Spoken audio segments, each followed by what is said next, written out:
ธรรมถูกถ้อยคำเข้าถึงจิตใจฟังรายการวิทยุเสียงใส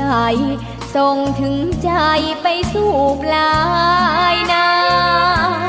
สารธรรมน้อมนำมองพระศาสดาบอกผู้คนทั่วลาหันมาเข้าวัดฟังธรรมคลื่นเสียงนี้เป็นคลื่นธรรมะจากใจส่งถึงบ้านไกลบ้านไกลฟังได้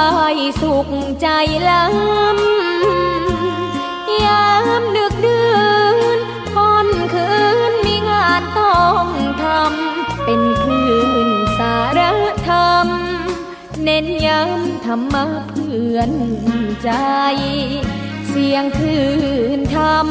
บอกหลักธรรมให้คลายความเหงาฟังเสียงธรรมะเบาเบาบอกเล่าถึงคนบ้านไกลสื่อธรรมะบอกลดละวางด้วยใจสื่อไปถึงสวงในเข้าใจหลักธรรมหลักดีพลิ้วเพลงธรรมผูกสัมพันธ์จิตใจร่าเริงฟังสาระธรรมะบันเทิงรื่นเริงในชีวิตยามวันว่างเดินทางไปเยี่ยมสถานีนัดพบกันน้องพี่วันนี้วันดีวันเสาร์สวดมนต์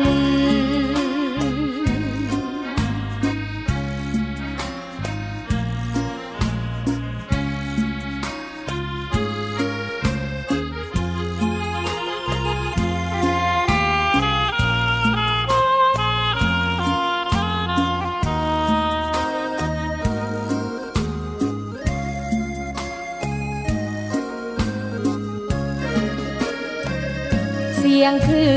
นธรรมบอกหลักธรรมให้คลายความเหงาฟังเสียงธรรมะเบาเบาบอกเล่าถึงคนบ้านไกลสื่อธรรมะบอกลดละวางด้วยใจสื่อไปถึงสวงในเข้าใจหลักธรรมหลักดีพลิ้วเพลงธรรมผูกสัมพันธ์จิตใจร่าเริงฟังสาระธรรมะบันเทิงรื่นเริงในชีวิตยามวันว่างเดินทางไปเยี่ยมสถานีนัดพบกันน้องพี่วันนี้วันดีวันเสาร์สวดมนต์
อนาคตของลูกริบหรี่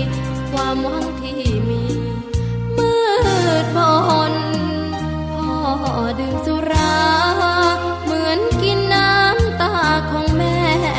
พ่อจ๋าฐานะเราแย่หากไม่แก้ความจนแม่เตือนพ่อด่าตบตีแม่เสียจนชอกช้ำระกำมองมนซ้ำถูกคนเขานินทากราบเท้าคุณพ่อลูกขอให้หยุดดื่มเหล้าหากมัวแต่เมาคนเขาย้ำหมิ่นเรื่อยมากลับตัวเสียใหม่กลับใจมาพัฒนาพ่อจะมีคุณค่า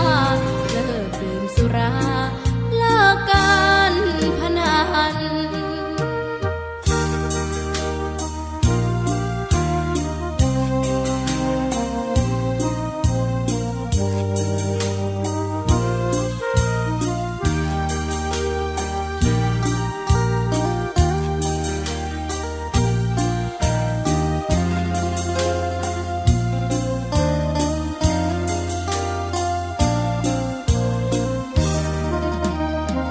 พ่อดื่มสุราเหมือนกินน้ำตาของแม่พ่อจ๋าฐานะเราแย่หากไม่แก้ความจนแม่เตือนพ่อด่าตบตีแม่เสียจน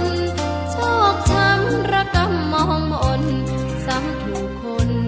เขานินทากราบเท้าคุณพ่อลูกขอให้หยุดดื่มเหล้าหากมัวแต่เมาคนเขาย้ำหมิ่นเรื่อยมากลับตัวเสียใหม่กลับใจมาพัฒนาพ่อจะมีคุณค่าเลิกดื่มสุราเลิกการพนัน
ท่านกำลังติดตามรับฟังสถานีวิทยุกระจายเสียงพระพุทธศาสนาแห่งชาติและสังคมคลื่นเพื่อการศึกษาพระพุทธศาสนาและวัฒนธรรมระบบ FM 104.5 เมกะเฮิรตซ์รายการต่อไปเป็นรายการคดีโลกคดีธรรม พ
พุทธศาสนาเป็นศาสนาสำหรับชาติเราศาสนาในสมัยนี้เป็นของที่แยกจากชาติไม่ได้เป็นความจำเป็นที่เราทั้งหลายผู้เป็นไทยจะต้องมั่นคงอยู่ในศาสนาพระพุทธซึ่งเป็นศาสนาสำหรับชาติเราพระพุทธศาสนาก็ดีหรือศาสนาใดก็ดีที่ตั้งมั่นอยู่ได้ก็ด้วยความมั่นคงของผู้เลื่อมใสตั้งใจที่จะรักษาและข้าพเจ้าพูดทั้งนี้ก็เพื่อชักชวนท่านทั้งหลายอย่างเป็นเพื่อนไทยและเพื่อนพุทธศาสนิกชนด้วยกันทั้งนั้นเพื่อความมั่นคงแห่งพระพุทธศาสนาข้าพเจ้ารู้สึกว่าได้ทำหน้าที่สมควรแก่อุปถัมภ์พระพุทธศาสนาเราจะตั้งใจรักษาศาสนาของเราด้วยชีวิตและถ้าท่านตั้งใจจะช่วยข้าพเจ้าในกิจอันใหญ่นี้แล้วก็จะเป็นที่พอใจข้าพเจ้าเป็นอันมากเพราะฉะนั้นเป็นหน้าที่ของเราทั้งหลายที่จะช่วยกันบำรุงรักษาพระพุทธศาสนาอย่าให้เสื่อมสูญไปการที่จะบำรุงพระพุทธศาสนาเราต้องรู้สึกก่อนว่าหลักของพระพุทธศาสนาคืออะไรเราจะถือว่าเราเป็นไทยด้วยกันหมดเราจะต้องรักษาความเป็นไทยของเราให้ยั่งยืนเราจะต้องรักษาพระพุทธศาสนาให้ถาวรวัฒนาการอย่างที่เป็นมาแล้วหลายชั่วโคตรของเราทั้งหลายพระบรมราโชวาทของพระบาทสมเด็จพระมงกุฎเกล้าเจ้าอยู่หัวรัชกาลที่ 6พระบรมราโชวาทก็ดีพระราชนิพนธ์ก็ดีหรือพระบรมราชโองการของพระมหากษัตริย์ถือเป็นบทบัญญัติแห่งกฎหมายทั้งหมดทั้งสิ้นการบัญญัติให้พระพุทธศาสนาเป็นศาสนาประจำชาติไทยไว้ในรัฐธรรมนูญจึงเป็นสิ่งที่ถูกต้องทั้งกฎหมายและทางโบราณราชประเพณีการบัญญัติให้พระพุทธศาสนาเป็นศาสนาประจำชาติไทยไว้ในรัฐธรรมนูญย่อมเป็นหลักค้ำประกันให้กับประชาชนคนไทยว่าตนได้ปฏิบัติตามกฎหมายอย่างแท้จริงการบัญญัติให้พระพุทธศาสนาเป็นศาสนาประจำชาติไทยไว้ในรัฐธรรมนูญมิได้เป็นการลิดรอนสิทธิเสรีภาพของผู้ใดแต่เป็นการยืนยันความจริงตามกฎหมายและประวัติศาสตร์ชาติไทยการบัญญัติให้พระพุทธศาสนาเป็นศาสนาประจำชาติไทยไว้ในรัฐธรรมนูญจะทำให้พระพุทธศาสนาได้รับการอุปถัมภ์และคุ้มครองจากรัฐดุจเดียวกันกับที่องค์พระมหากษัตริย์ทรงกระทำมาการบัญญัติให้พระพุทธศาสนาเป็นศาสนาประจำชาติไทยไว้ในรัฐธรรมนูญจะป้องกันพระพุทธศาสนาไม่ให้ถูกลัทธินิกายนอกศาสนากระทำการใดๆได้ด้วยอุบายต่างๆนานาการบัญญัติให้พระพุทธศาสนาเป็นศาสนาประจำชาติไทยไว้ในรัฐธรรมนูญจะทำให้สังคมไทยมีแต่ความสุขร่มเย็นเป็นธรรมทั้งต่อคนศาสนาอื่นและคนสัญชาติอื่นได้อย่างแท้จริงแต่ถ้าไม่บัญญัติให้พระพุทธศาสนาเป็นศาสนาประจำชาติไทยไว้ในรัฐธรรมนูญในอนาคตประเทศไทยจะต้องตกอยู่ในสถานะเดียวกันกับพื้นที่3 จังหวัดชายแดนภาคใต้อย่างแน่นอน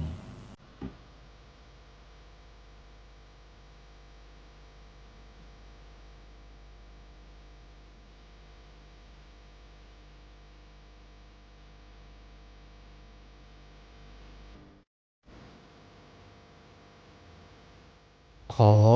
กราบถวายความนอบน้อมแด่พระรัตนตรัยถวายความเคารพพระมหาเถระพระเถรานุเถระทุกท่านขอความสุขความเจริญในธรรมจงบังเกิดมีแด่ท่านสาธุชนที่กำลังติดตามรับฟังรายการจากสถานีวิทยุแห่งนี้ทุกท่านขอนำท่านผู้ฟังเข้าสู่รายการคดีโลกคดีธรรม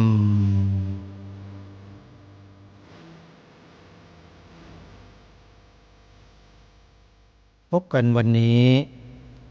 วันขึ้น11 ค่ำเดือนยี่วันนี้ตรงกับวันอังคารที่30 ธันวาคมพระพุทธศักราช2568รายการคดีโลกคดีธรรมมีให้ท่านผู้ฟังติดตามรับฟังเป็นประจำทุกวันทางสถานีวิทยุแห่งนี้และท่านสามารถติดตามรับฟังผ่าน YouTube ได้2 ช่องนั่นก็คือ 1. ช่องวัดฝายหินออกสดเวลา 11 นาฬิการับชมถ่ายทอดสดรายการคดีโลกคดีธรรมได้ในเวลา 11 นาฬิกาช่องวัดฝายหิน 2. ธรรมะคลื่นสีขาว2 ช่อง YouTube ที่สาธุชนสามารถเข้าไปติดตามรับชมกันได้และนอกจากนี้ยังสามารถรับฟังผ่านแอปพลิเคชันวิทยุพุทธศาสนาทั่วไทยได้อีกหลายช่องทางสถานีวิทยุที่ออกรายการคดีโลกคดีธรรมนั้นมีดังนี้เวลา 9 นาฬิการับฟังทางสถานีวิทยุวัดหนองกายอำเภอแม่แตงจังหวัดเชียงใหม่ 99.75 เมกะเฮิรตซ์ เวลา 10 นาฬิการับฟังได้3 สถานีพร้อมกันคือวัดป่าจริยธรรมอำเภอนาด้วงจังหวัดเลย 96.50 เมกะเฮิรตซ์ วัดศรีอุดมวงศ์อำเภอวังสะพุงจังหวัดเลย 101.75 เมกะเฮิรตซ์ และวัดสามชุกอำเภอสามชุกจังหวัดสุพรรณบุรี FM 100.25 เมกะเฮิรตซ์ เวลา 11 นาฬิการับฟังได้ทางสถานีวิทยุวัดฝายหินอำเภอเมืองจังหวัดเชียงใหม่ FM 104.50 เมกะเฮิรตซ์ เวลา 5 โมงเย็นวัดฝายหินออกอากาศอีกครั้งหนึ่งเวลา 13 นาฬิกาหรือบ่ายโมงตรงรับฟังได้ทางสถานีวิทยุวัดบ้านปลาคูนอำเภอโพนทรายจังหวัด101คลื่น104.50 เมกะเฮิรตซ์ เวลา 17 นาฬิกา 5 โมงเย็นและเวลาเที่ยงคืนหรือตีหนึ่งรับฟังได้อีกครั้งหนึ่งทางสถานีวิทยุวัดฝายหินอำเภอเมืองจังหวัดเชียงใหม่ 104.50 เมกะเฮิรตซ์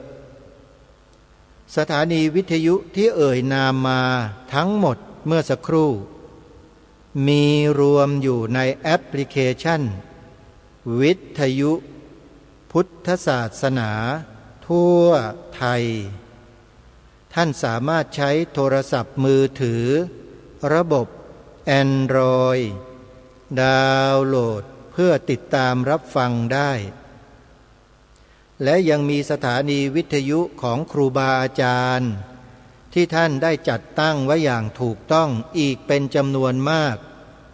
รวมทั้งสิ้น48สถานี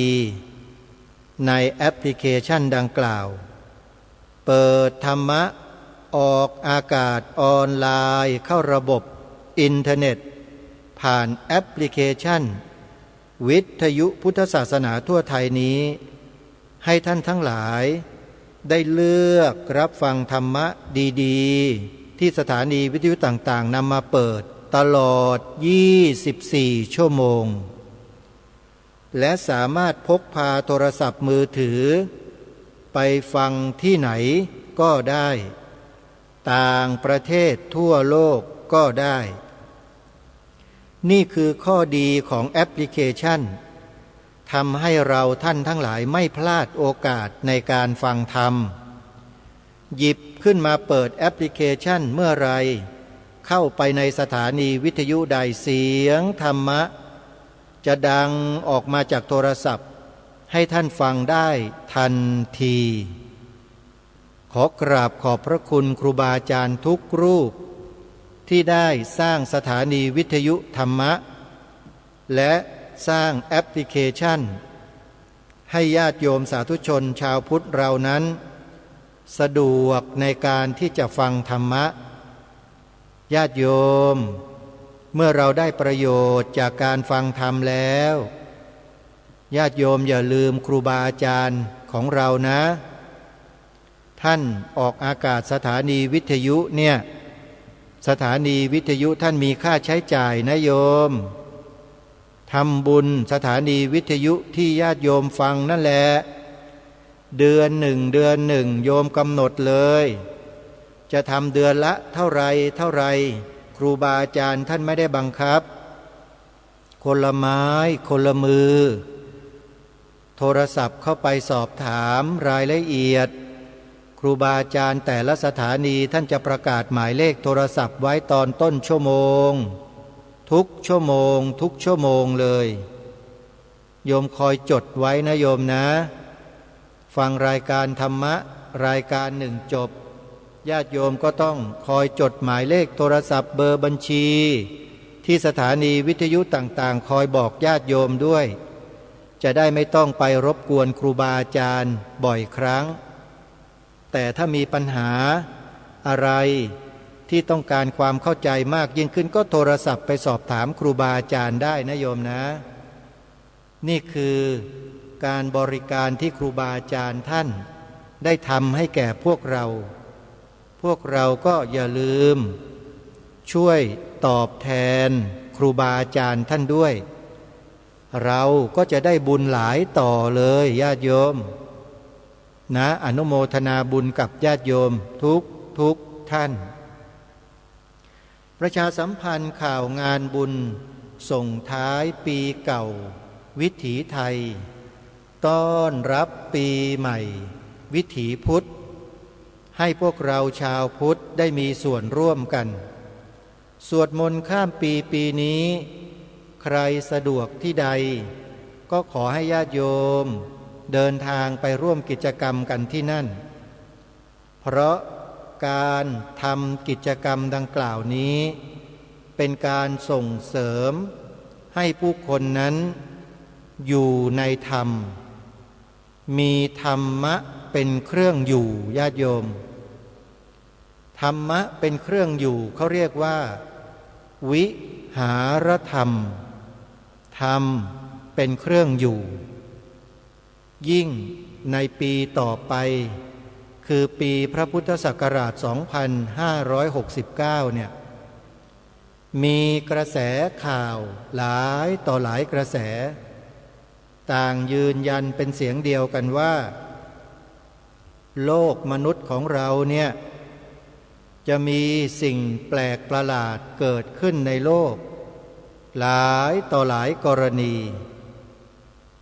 หนึ่งในนั้นก็คือภัยพิบัติทางสภาพอากาศและสิ่งแวดล้อม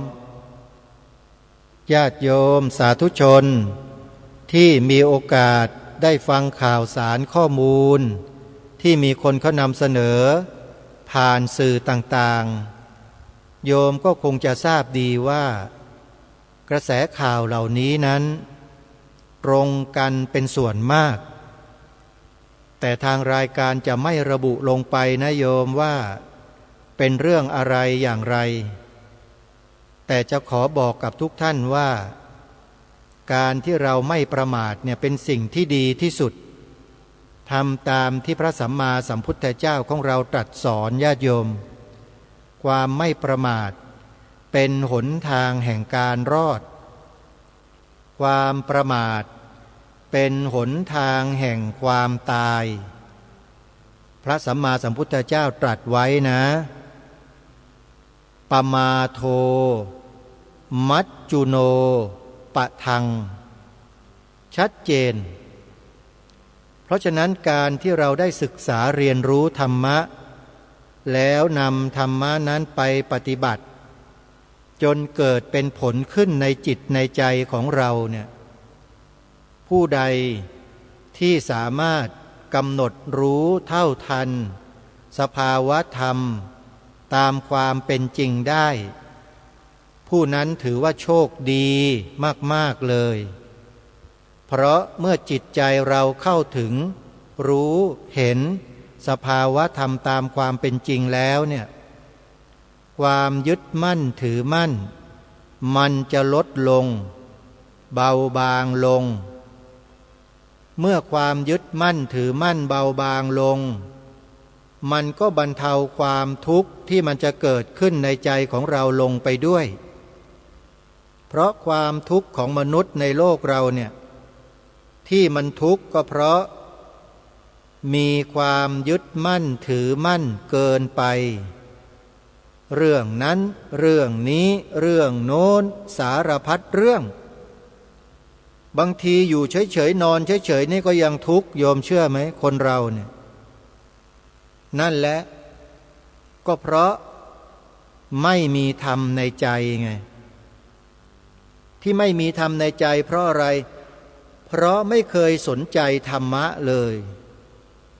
มัวแต่สนุกสนานเพลิดเพลินทำการงานทำมาหากินไม่สนใจธรรมะที่จะนำเข้าไปฝึกฝนอบรมตนให้เกิดความรู้ความเข้าใจในเรื่องราวของชีวิตให้ได้อย่างแท้จริง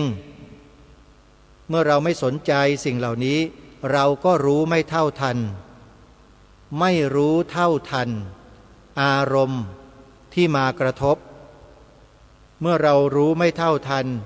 บวกกับความยึดมั่นที่เต็มเปี่ยมเราก็ทุกข์ตายเท่านั้นแหละโยมบางคนเรื่องมันจบมา10 ปีแล้วก็ยังมานั่งทุกข์อยู่กับไอ้เรื่องนั้นกันอยู่นี่แหละคือสิ่งที่มันเป็นไปและเกิดขึ้นในชีวิตของมนุษย์ในโลกใบนี้เนี่ยแล้วถ้าเกิดมันเกิดเหตุการณ์อะไรฉุกละหุกขึ้นมาเนี่ยคนเหล่านี้แหละจะรอดยากถึงรอดไปก็ไปนั่งกอดเข่าทุกข์ระทมน้ำตาไหลหาทางออกให้กับชีวิตไม่ได้แต่ถ้าคนมีธรรมะอยู่ในใจเนี่ยอะไรมันผ่านมาแล้วมันก็ผ่านไปแล้วสิ่งที่ยังคงอยู่กับเราตอนนี้เราก็ทำให้มันดีที่สุดส่วนอนาคตข้างหน้ามันยังมาไม่ถึงไปคำนึงอยู่ตลอดมันก็ทุกข์เหมือนกันโยมพระสัมมาสัมพุทธเจ้าจึงทรงวางวิธีปฏิบัติให้เหล่าบรรดามนุษย์ทั้งหลายได้ถือปฏิบัติเพื่อให้อยู่ในปัจจุบันอารมณ์อย่างที่ทางรายการเคยหยิบยกมาพูดในรายการที่ผ่านมานั่นก็คือการเจริญสติปัฏฐาน4เป็นทางเดียวที่พระสัมมาสัมพุทธเจ้าตรัสยืนยันว่าเป็นเอกายโนมัคโคทางเดียวเท่านั้นคุณจะเดินมาจากทิศไหนมาจากเบื้องไหนมาจากบนหรือล่างจะมายังไงแต่เวลาคุณดำรงตนอยู่ในปัจจุบันเนี่ยสำคัญมากคุณนำสติปัฏฐาน4มาศึกษาเรียนรู้และปฏิบัติตามนั้นหรือไม่ ถ้าคุณไม่ปฏิบัติตามคุณยังคงเดินสเปะสปะไปตามเรื่องตามราวตามใครต่อใครที่เขาหลอกคุณอยู่ชีวิตคุณก็จมอยู่กับกองทุกข์อย่างนี้ร่ำไปที่พระสัมมาสัมพุทธเจ้าตรัสเรียกว่าวัฏฏะสงสารนั่นเองจะอยู่ในวัฏฏะสงสารนี้ไปอีกนานแสนนานญาติโยมลองคิดดูสิว่าชาตินี้มันยังทุกข์ขนาดนี้เลยแล้วถ้าเราไม่ฝึกฝนตนเองต่อไปอีกชาติต่อไปมันจะทุกข์มากกว่านี้แค่ไหนลองคิดดูพวกเรานี่มันโชคดีแค่ไหนโยมรู้ไหมโชคดีที่เราได้มานับถือศาสนาพุทธกันเนี่ยโชคดีมากเกิดมาเป็นมนุษย์ว่ายังยากยังโชคดีแล้วนะได้มาเรียนรู้มาศึกษามาฟังธรรมะทำความเข้าใจธรรมะกันได้นี่โชคดีกว่ามนุษย์อีกหลายพันล้านคนในโลกที่เขาไม่มีโอกาสแม้แต่นิดเดียวเลยที่จะฟังที่จะรู้แต่เมืองไทยเราเนี่ยเป็นเมืองเป็นประเทศที่อุดมสมบูรณ์ไปด้วยธรรมะครูบาอาจารย์เราเผยแผ่ธรรมะทั่วทุกหัวระแหงเต็มไปหมดเลยโยม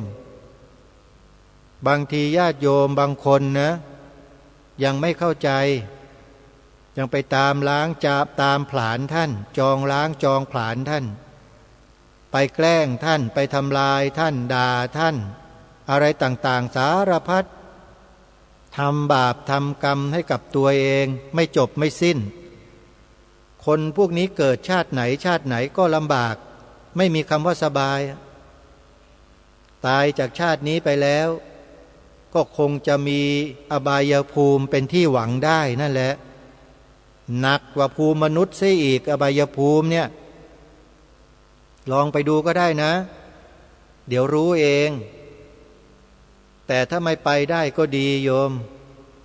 ไปแล้วมันไม่ได้เกิดเป็นมนุษย์ไม่ได้เกิดเป็นเทวดาอีกยาวนานเลยนะถ้าไปภพภูมินั้นน่ะเพราะอะไรเพราะมันไม่มีปัญญาที่จะพัฒนาตนเองได้มันต้องอาศัยเศษบุญเศษกุศลที่ตนเองเคยทำไว้แต่อดีตหลายแสนล้านชาตินั่นแหละมาปรากฏอยู่ในวิถีจิตในขณะใกล้จะตายเท่านั้นแหละโยมแล้วสัตว์เดรัจฉานสัตว์นรกเปรตอสุรกายเนี่ยมันมีเวลาที่จะระลึกนึกถึงบุญกุศลไหมเล่าไม่มีมันเจ็บปวดแสนทรมานถูกไฟนรกเผาถูกหอกทิ่มแทงถูกยิงถูกทุบจะเอาจิตใจที่ไหนมาเป็นกุศลละโยมมีแต่ความทุกข์ทรมานเจ็บปวดร้องโอดโอยกันอยู่อย่างนั้นพอตายไปมันก็เป็นอยู่อย่างนั้นแหละไม่มีวันจะได้เกิดขึ้นมาได้เพราะฉะนั้นไม่จำเป็นอย่าลงไปเลยนะโยมอย่าลงไปเลยในอบายภูมิมันจะไม่ได้ขึ้นมาอีกนานแสนนานเลยนะเป็นมนุษย์อยู่ณขณะนี้มีกำลังดีเนี่ยหูก็ยังดีอยู่ดาวน์โหลดแอปพลิเคชันวิทยุพุทธศาสนาทั่วไทยฟังธรรมะจากท่านอาจารย์พระครูอุดมวรานุวัตรตอนค่ำๆไว้โยมรับรองได้ว่าโยมจะสนุกสนานกับท่านพระครูมากตอนเช้าตี 5 6 โมงไม่ใช่ตี 5ท่านพระครูจริยสารธรรมเสียงธรรมจากถ้ำผาหม้อโยมจะได้ฟังท่านอ่านพระไตรปิฎกทุกวันฟังจากพ่อแม่ครูบาอาจารย์อีกหลายรูปที่ท่านได้นำธรรมะดีๆมาเปิดให้เราฟังกันตลอด24ชั่วโมงในแอปพลิเคชันดังกล่าวเนี่ยสั่งสมปัญญาบารมีทุกวันโยมเอ้ยขอบอกว่ามันประเสริฐเลิศสุดๆสำหรับการเกิดมาเป็นมนุษย์ในชาตินี้ของพวกเราที่อาตมานั่งอยู่ตรงนี้ได้เนี่ยเกิดจากการฟังนะโยมอาตมานี่ฟังหลวงพ่อพุทธทาสหลวงพ่อกิตติวุฒโธอาจารย์เสถียรโพธินันทะฟังมาตั้งแต่ตัวเองยังเป็นวัยรุ่นนะโยมเป็นเด็กๆนี่แหละไม่รู้จักหรอก ว่าศาสนาคืออะไรครูเขาพาให้สวดมนต์ไหว้พระก็สวดไปคำแปลเราก็ฟังก็เข้าใจมั่งไม่เข้าใจมั่งแต่มันมีความรู้สึกเป็นสุขเมื่อเราได้ไปสวดมนต์ในทุกตอนเย็นของวันศุกร์สุดสัปดาห์เป็นนโยบายของรัฐบาลให้โรงเรียนทุกโรงเรียนเนี่ยพานักเรียนสวดมนต์ไหว้พระตอนเย็นวันศุกร์ตามหลักสูตรเดิมหลักสูตรการศึกษาเก่าหลักสูตรป .7 ป .7 นะโยมพอนักการศาสนาอื่นมาเป็นรัฐมนตรีกระทรวงศึกษาธิการเขาเปลี่ยนหลักสูตรใหม่พฤติกรรมสวดมนต์ไหว้พระของนักเรียนของเด็กเยาวชนไทยเราถูกยกเลิกทั้งประเทศทั่วราชอาณาจักรคนทุกวันนี้ก็เลยไกลห่างจากธรรมะไปโดยปริยายไม่ค่อยจะรู้จักกันแล้วเดี๋ยวนี้ไปนับถืออะไรเป็นสารณะรู้ไหมโยมเกมสารนังคัจฉามิ AI สารนังคัจฉามิฟลูเอนเซอร์สารนังคัจฉามิไปนับถือพวกนี้กันแล้วก็ห่างเหินหลักธรรมคำสอนของพระสัมมาสัมพุทธเจ้าไปไกลทุกทีทุกทีทุกทีน่าเป็นห่วงพระสงฆ์เราเนี่ยท่านก็พยายามเหลือเกินเรียกลุกปลุกตื่นญาติโยมอยู่ทุกวันเลยโยมลองไปเปิดฟังสถานีวิทยุวัดศรีอุดมวงศ์ดิเวลาประมาณ3 ทุ่มนะเจ้าอาวาสวัดศรีอุดมวงศ์พระครูดมวรานุวัตรออกมาพูดรายการเปิดสายญาติโยมดึกเดินโยมฟังอยู่ไหมเนี่ย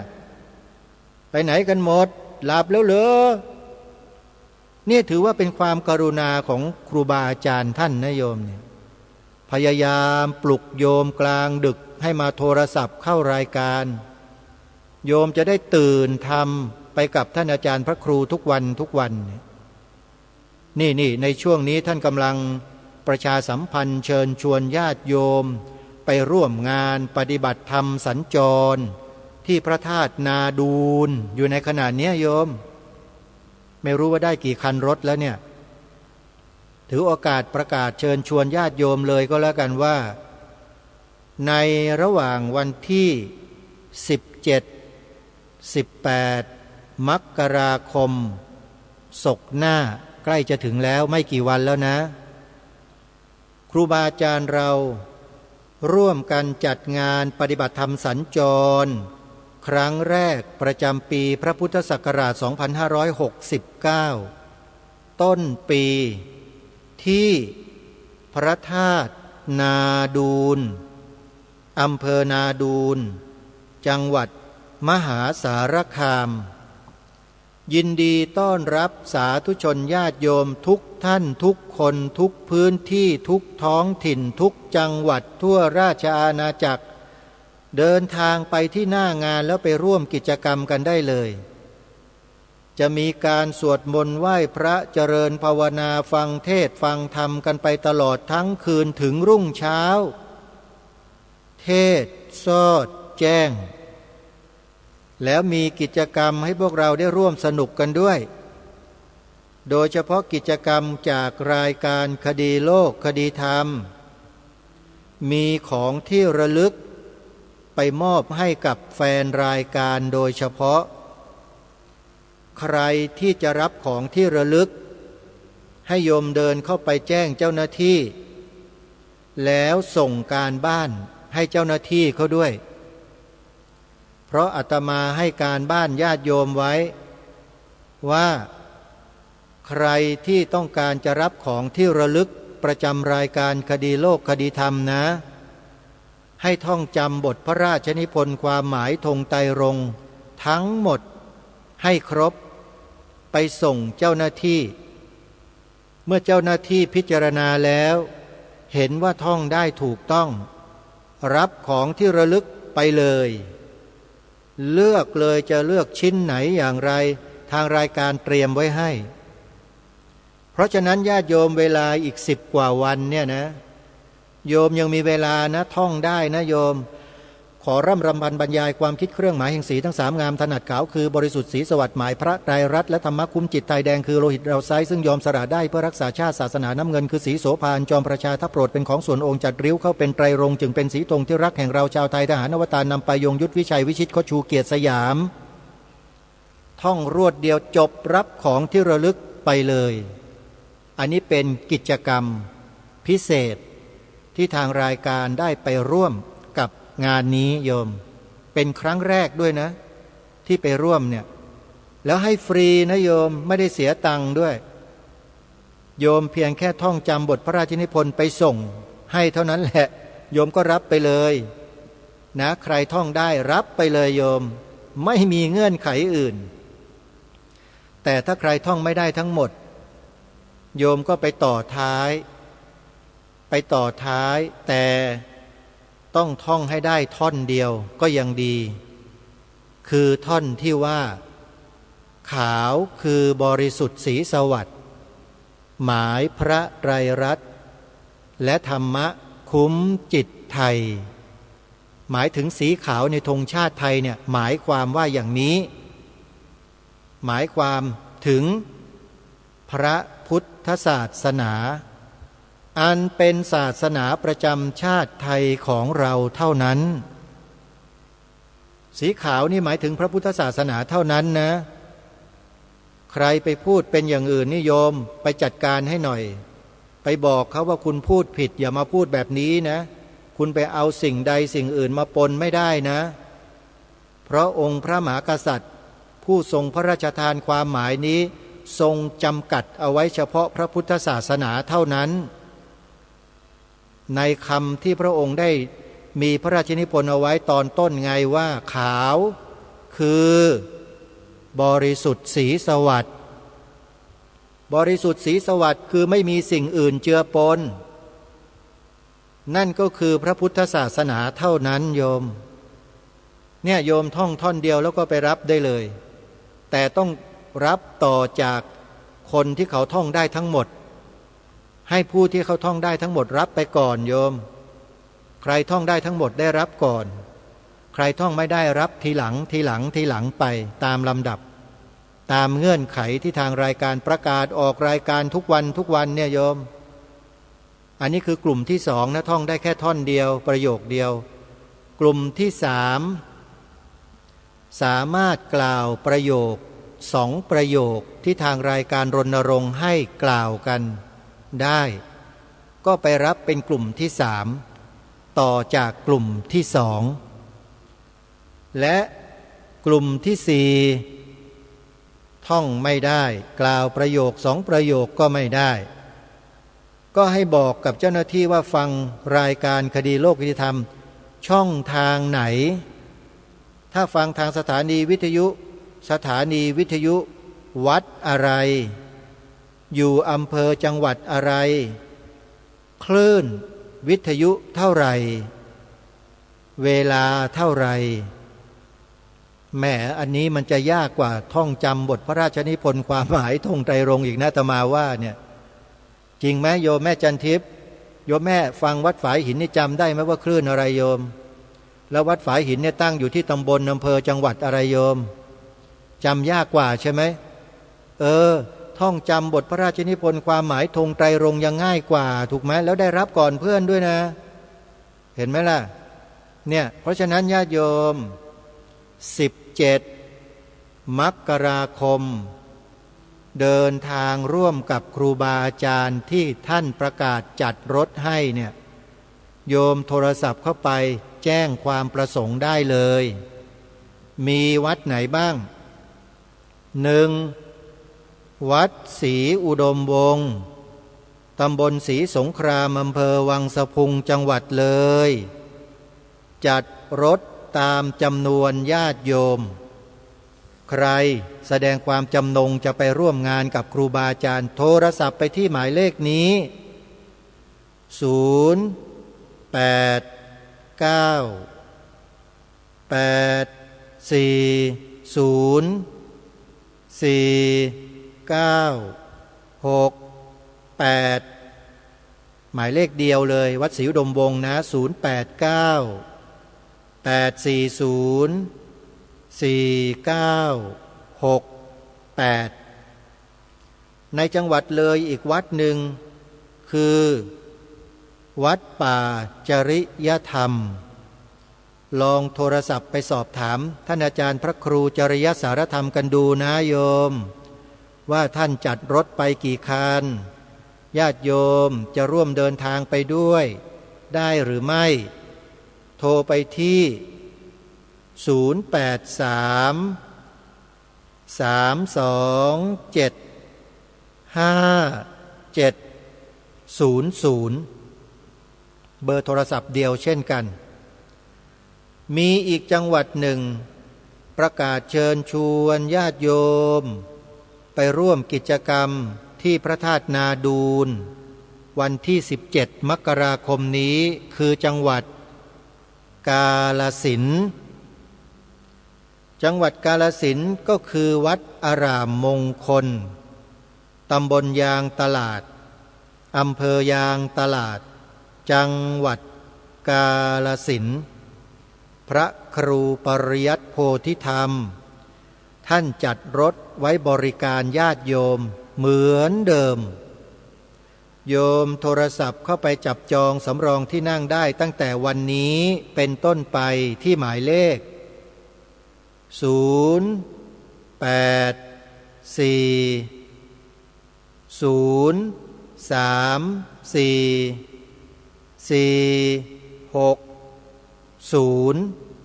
08403446หรือ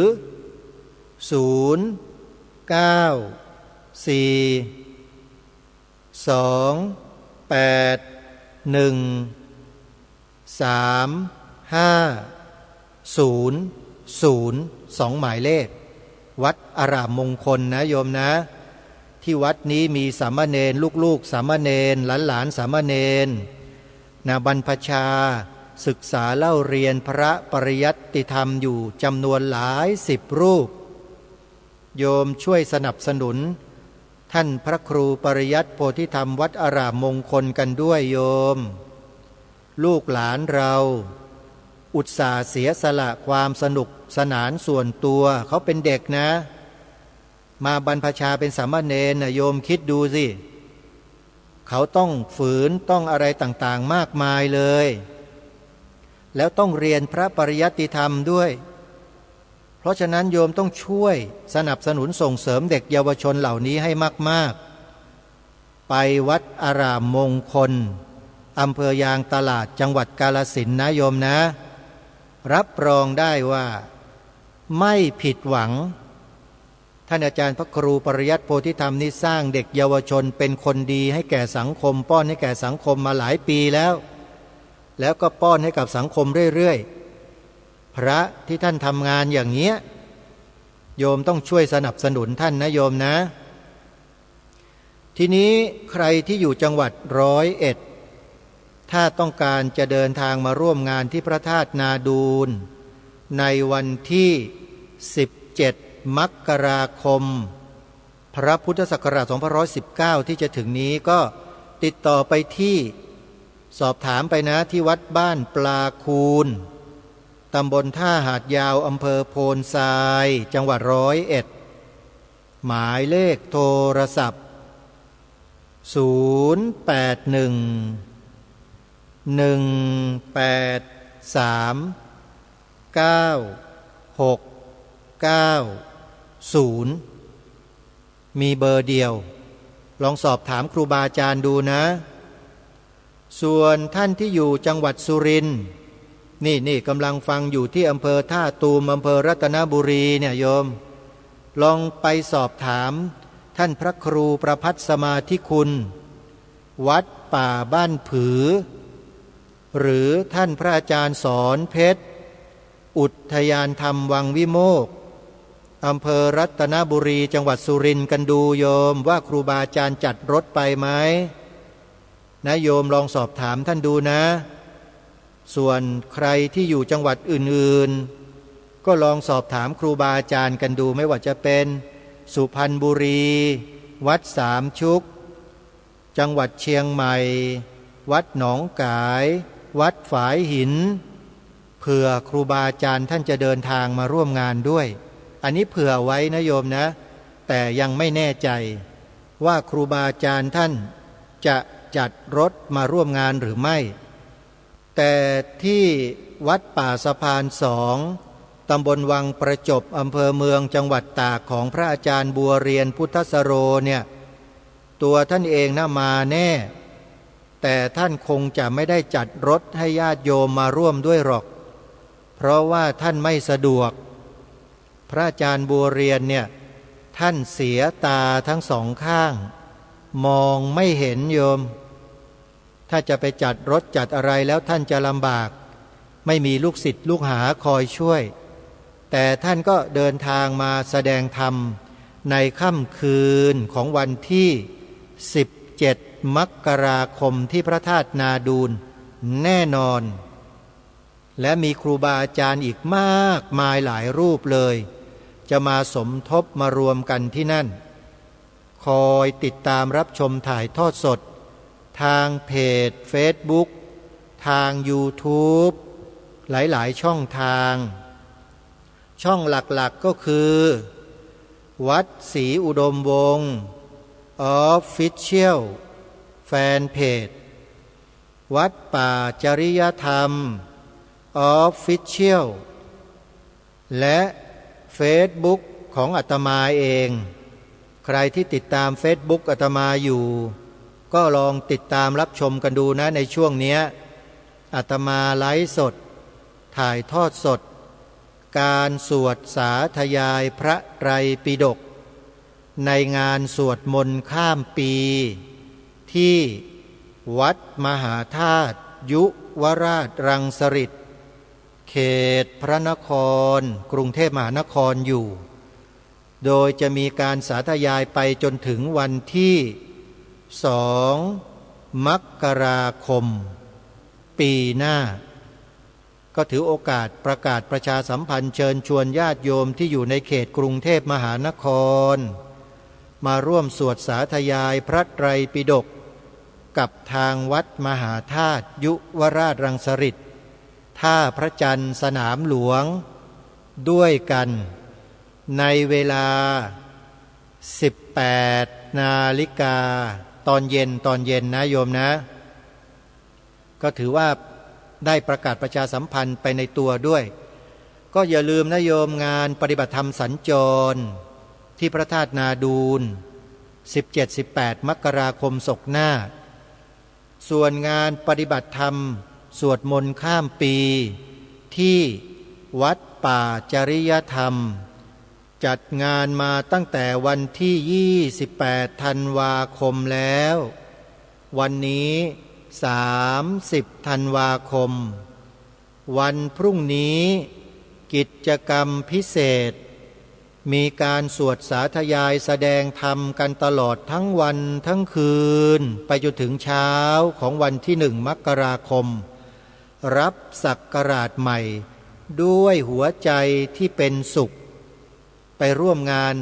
สวดมนต์ข้ามปีที่วัดป่าจริยธรรมร่วมกันงานจะจัดไปถึงวันที่3 มกราคมในวันที่3 มกราคมจะมีกิจกรรมทอดผ้าป่าสามัคคีเพื่อสมทบทุนซื้อที่ดินถวายวัดป่าจริยธรรมร่วมกันด้วยนะโยมนะใครมีศรัทธาก็สามารถติดต่อขอร่วมทำบุญกับทางวัดได้ที่หมายเลขโทรศัพท์